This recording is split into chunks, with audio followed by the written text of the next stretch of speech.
When I discovered my sister was trying to sell my house while I was working overseas, I knew I had to stop her.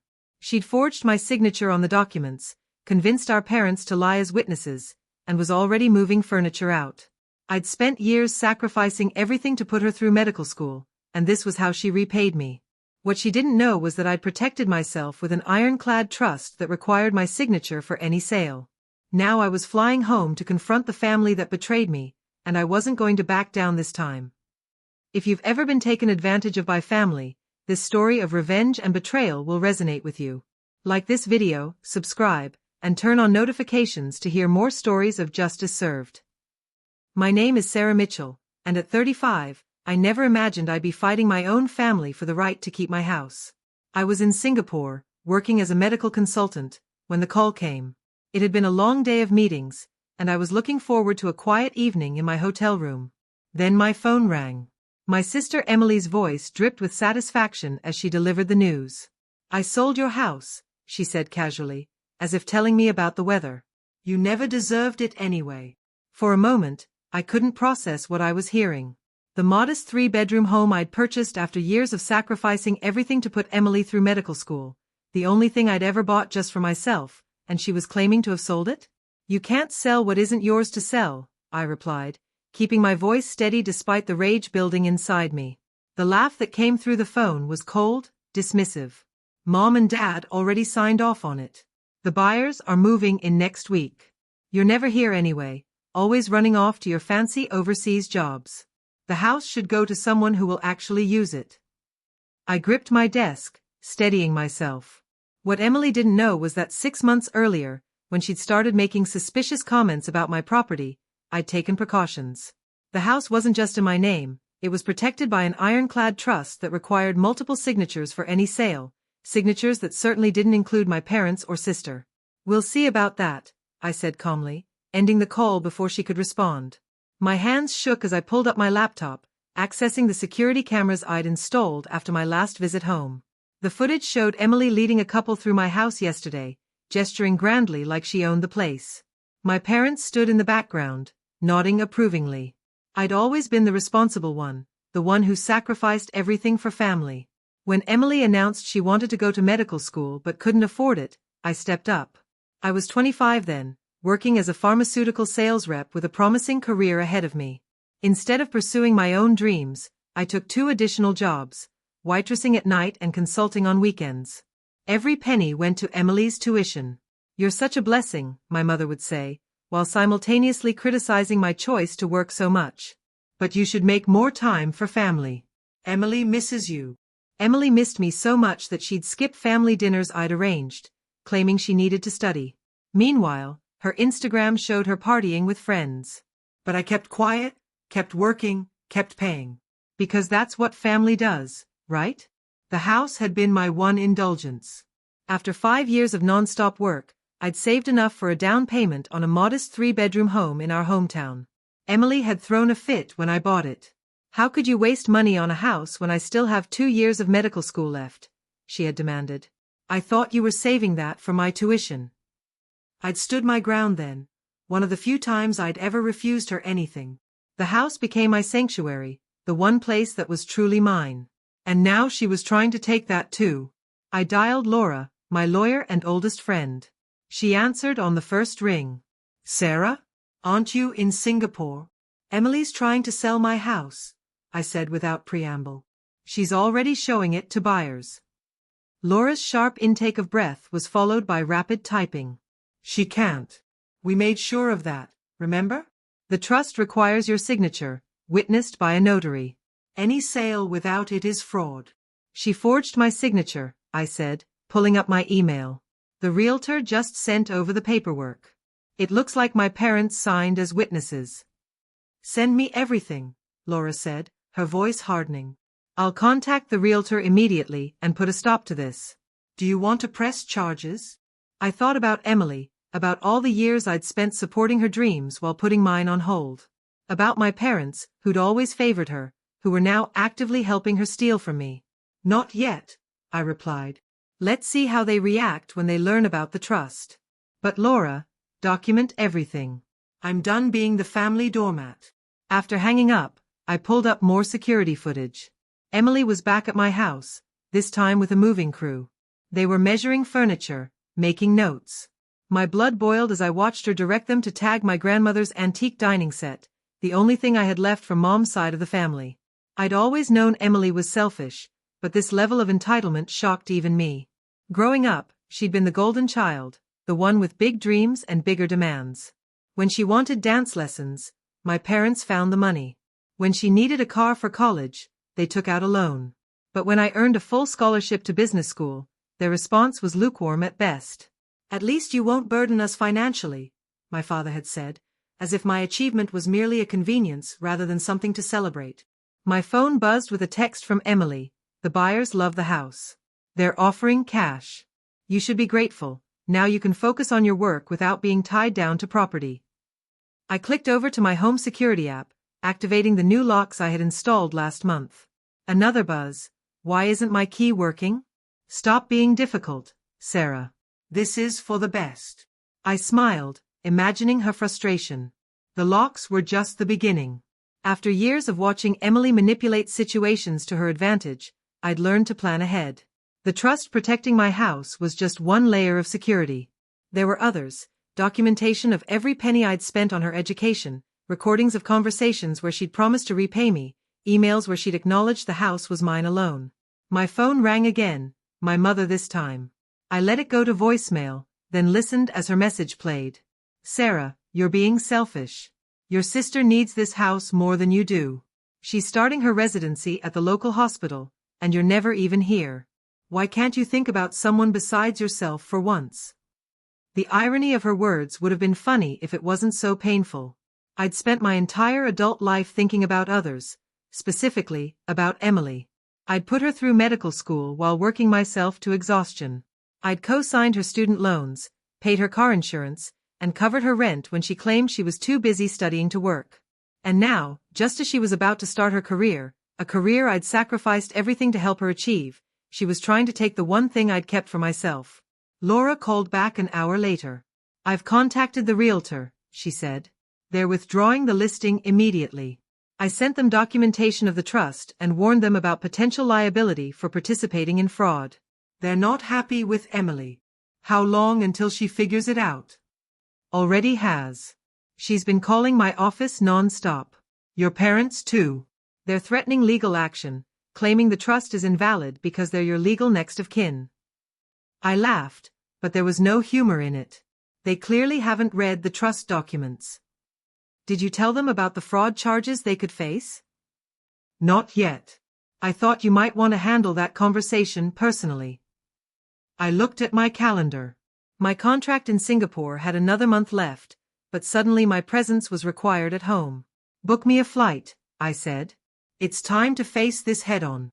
The next morning, as my plane descended into my hometown airport, I received another flurry of texts from Emily. "You're ruining everything. The buyers are threatening to sue us. Mom and Dad put deposits down on a condo for me. We'll lose it if this sale doesn't go through." So that was their plan: sell my house out from under me to buy Emily a condo. The sheer audacity of it was breathtaking. Laura was waiting at arrivals, her expression grim. "They're at your house," she said as we walked to her car. "All three of them. Your father tried to hire a locksmith, but I had the security company send over proof of ownership. The police have been notified in case they try anything else." As we pulled up to my house, I saw them standing in the driveway, Emily in her expensive designer clothes that I'd probably paid for, my parents looking both angry and defensive. The moving truck was still there, half loaded with my furniture. "Ready?" Laura asked, squeezing my hand. I nodded, stepping out of the car. Emily started forward, her face twisted with self-righteous anger. "How dare you embarrass me like this?" she shrieked. "The buyers think I'm a fraud."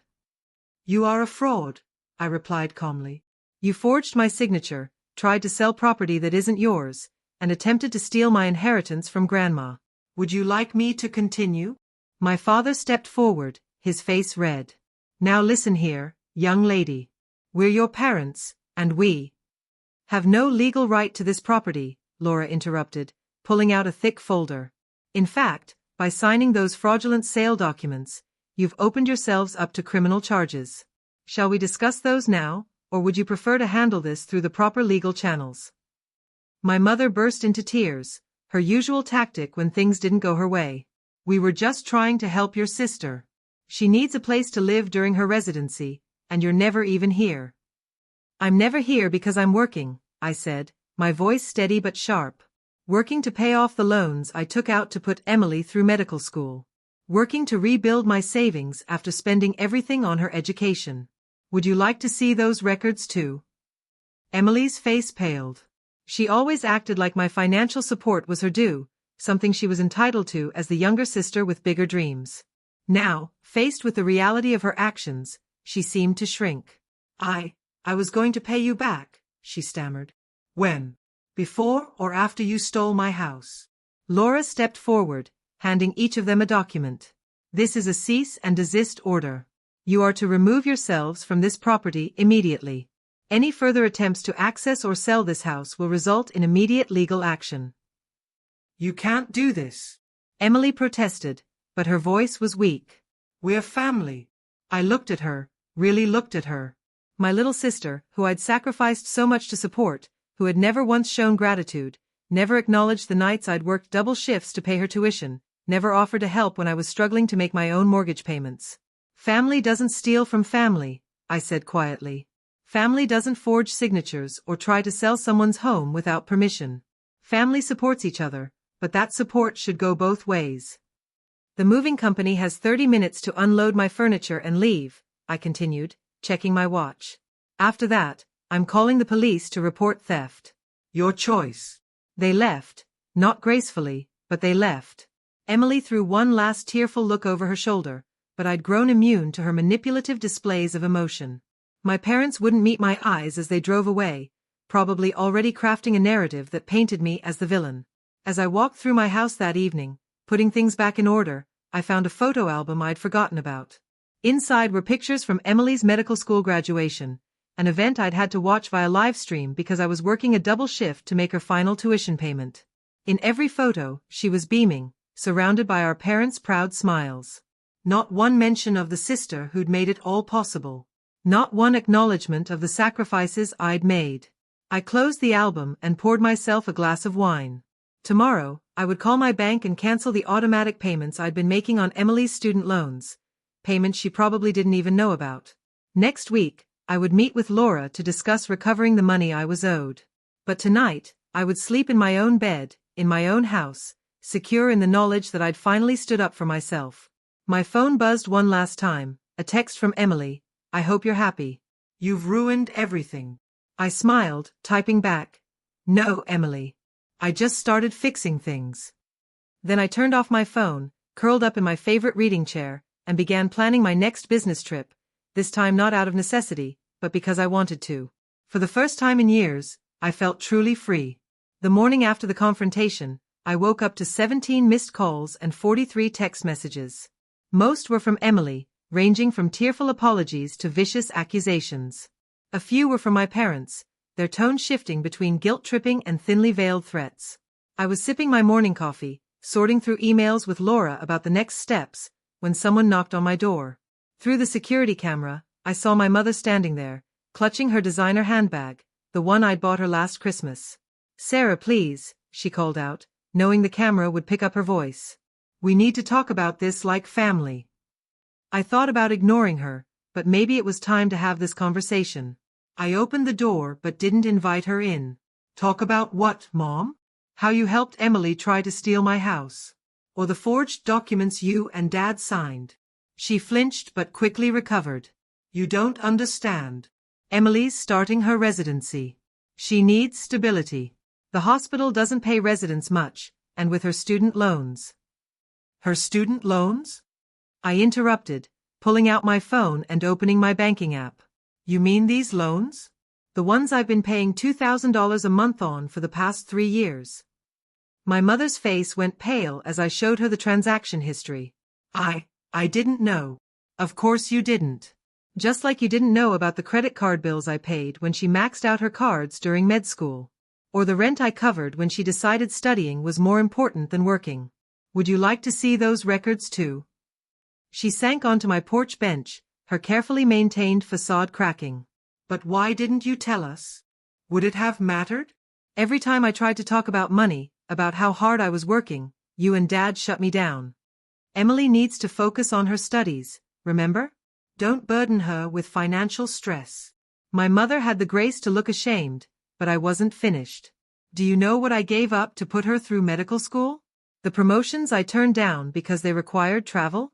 The relationship that ended because I was working 3 jobs and never had time to date. We didn't ask you to do all that, she protested weakly. No, you just expected it. And now you expect me to give up my house too, the one thing I kept for myself. She reached for my hand, but I stepped back. Sweetheart, we were just trying to help your sister get started in her career. We thought since you're so successful, always traveling for work.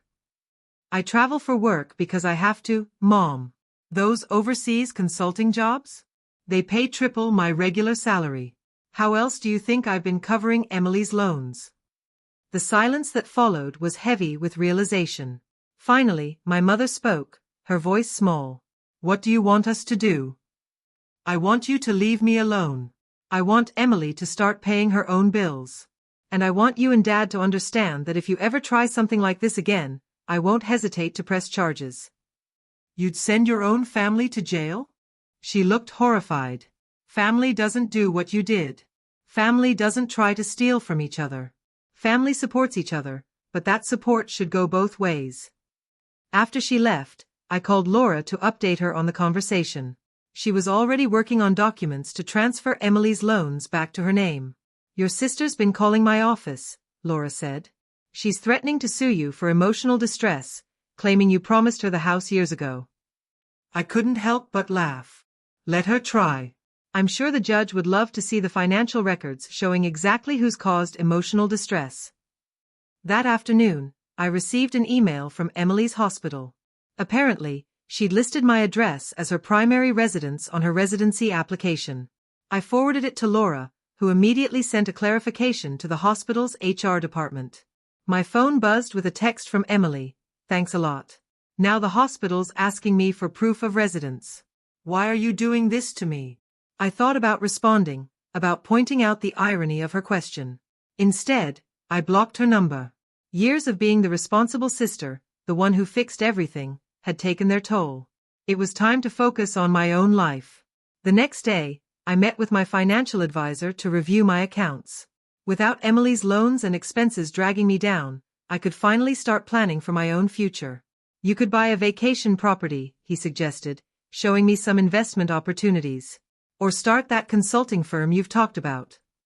The possibilities made me dizzy. For so long, all my decisions had been filtered through the lens of, what does Emily need? Now I could choose based solely on what I wanted. My father tried one last time to fix things, showing up at my office unannounced. The receptionist, warned in advance, called security. Is this really necessary? He demanded as the security guard escorted him out. I'm your father. You stopped being my father the moment you tried to steal my house, I called after him. Send Emily the bill for her loans. I'm done paying them. That evening, as I sat on my back porch watching the sunset, I received an unexpected email from Emily's medical school classmate, Jessica. I hope you don't mind me reaching out, she wrote. I just wanted you to know that we all knew what you did for Emily. She used to brag about how she didn't have to work during med school because her stupid sister would pay for everything. It never sat right with me, especially now that I'm struggling to pay my own loans. You deserve better than how they treated you. I sat there for a long time, reading and rereading Jessica's email. All those years, I told myself I was helping Emily achieve her dreams. But maybe I had just been enabling her selfishness, teaching her that she could take and take without consequences. Laura called with an update. The realtors filed a complaint against Emily for fraud. They want to make sure she can't try this with any other properties. Good, I said, surprising myself with how much I meant it. It's time she learn actions have consequences. As I ended the call, I looked around my house, my home. Every piece of furniture, every paint color, every carefully chosen detail represented a choice I'd made for myself. No one was going to take that from me. Not even family. Especially not family. My phone buzzed with a text from an unknown number. Emily, using her cousin's phone. Mom and Dad say I have to start paying my own loans. How could you do this to me? I thought you loved me. I deleted the message without responding. Love, I was learning, shouldn't mean sacrificing everything for someone who gives nothing in return. Tomorrow, I would head back to Singapore to complete my contract. But this time, I wasn't running away from family drama. I was running toward my own future, one where I finally put myself first. It was about time. 3 months after the house incident, my life had taken a dramatically different turn. Without Emily's expenses draining my accounts, I had been able to invest in my own future. I had accepted a permanent position in Singapore with triple my previous salary and had started exploring opportunities to open my own consulting firm. But family drama has a way of following you, even across oceans. There's something you need to see. Laura's voice was tense during our weekly video call. Emily has started a GoFundMe campaign. She shared her screen, and my stomach turned. There was my sister, expertly photographed to look exhausted and desperate, next to a headline that made my blood boil. Abandoned doctor needs help. Sister leaves medical resident homeless and drowning in debt. The story she crafted was a masterpiece of manipulation. According to Emily, I had abandoned her during her crucial residency year, suddenly cutting off support and leaving her to face mountains of unexpected debt. She claimed she had been blindsided by loan payments she didn't know existed, painting herself as a victim of my sudden cruelty. She's raised almost $30,000, Laura said quietly. And she's giving interviews to local news stations. I leaned back in my chair, surprisingly calm. Forward everything to the hospital's HR department and the medical board. I'm sure they'd be interested to know that one of their residents is publicly fundraising under false pretenses. Already done, Laura replied. But there's more. Your parents are backing her story. They're claiming you had a mental breakdown from working too much, that you've become dangerously unstable. I laughed, but there was no humor in it. Do they realize I'm currently leading a multi-million-dollar project in Singapore? That my instability just landed me a promotion. They're desperate, Laura said. The bank has started foreclosure proceedings on their house. Apparently, they took out a second mortgage to put a deposit on that condo for Emily. That explained their eagerness to sell my house. They had gambled their own home on Emily's latest demand, confident they could manipulate me into solving their problems yet again. Send them this, I said, forwarding Laura an email from my investment advisor. It's the statement showing how much I've paid toward Emily's education and expenses over the past 7 years. Total it up and add it to their GoFundMe story. Let's see how sympathetic their donors feel when they see the real numbers. The total was staggering. $347,189.92. Every penny documented, every payment tracked. Years of my life converted into a single, damning figure. Within hours of Laura adding this information to Emily's fundraising page, the tide turned. Donors started demanding refunds. Comments flooded in, criticizing Emily's manipulation and entitlement. The local news station that had been planning to run her struggling resident story suddenly became very interested in investigating financial fraud instead. That evening, I received a call from an unknown number. Against my better judgment, I answered. How could you? Emily's voice was raw with anger. You've ruined everything. The hospital is investigating me, my colleagues won't look me in the eye, and Mom and Dad might lose their house. No, Emily, I said calmly. You ruined everything. You tried to steal my house, forged my signature, and when that didn't work, you tried to publicly shame me. These are the consequences of your actions. I needed help, she cried. What was I supposed to do? Get a job. Take responsibility for your loans. Act like the adult you claim to be. I did it, worked multiple jobs through college, built my career, paid my own way. Why can't you? The silence that followed was deafening. Finally, Emily spoke, her voice small. I don't know how. For a moment, I felt a flicker of sympathy. I had spent so long solving Emily's problems that I had never taught her to solve them herself. Figure it out, I said firmly. You're a doctor now. Start acting like one. After hanging up, I walked out onto my balcony overlooking the Singapore skyline. The city glittered beneath me, a testament to how far I had come from the exhausted woman working 3 jobs to support her sister's dreams. My phone buzzed with a text from Laura, The hospital has suspended Emily pending an investigation into professional ethics. Your parents are trying to refinance their house. Want me to block their number? No, I replied. Let them face the consequences. It's the only way they'll learn. Looking out at the city lights, I felt a weight lift from my shoulders.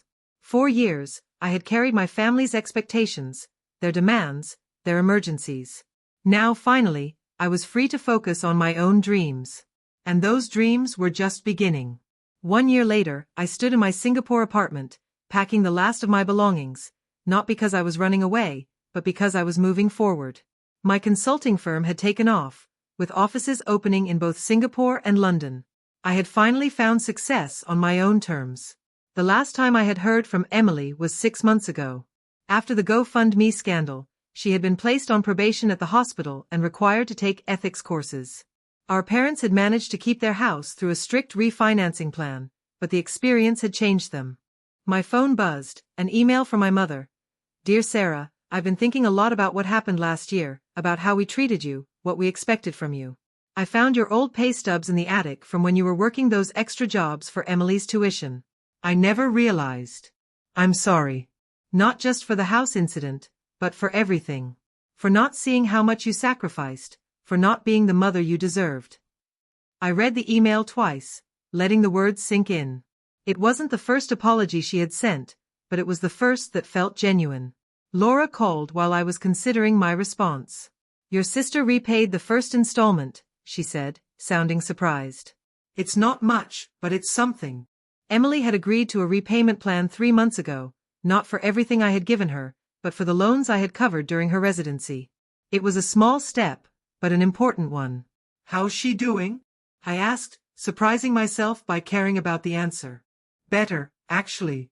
She's working extra shifts at the hospital to cover her debts. Someone said she's even taken a financial management course. I smiled, remembering Emily's words, I don't know how. Maybe she was finally learning. My father had reached out too, in his own way. He had sent me newspaper clippings about my company's success, with short notes saying, proud of you, or well done. No mention of the past, no attempts to ask for help, just quiet acknowledgement of my achievements.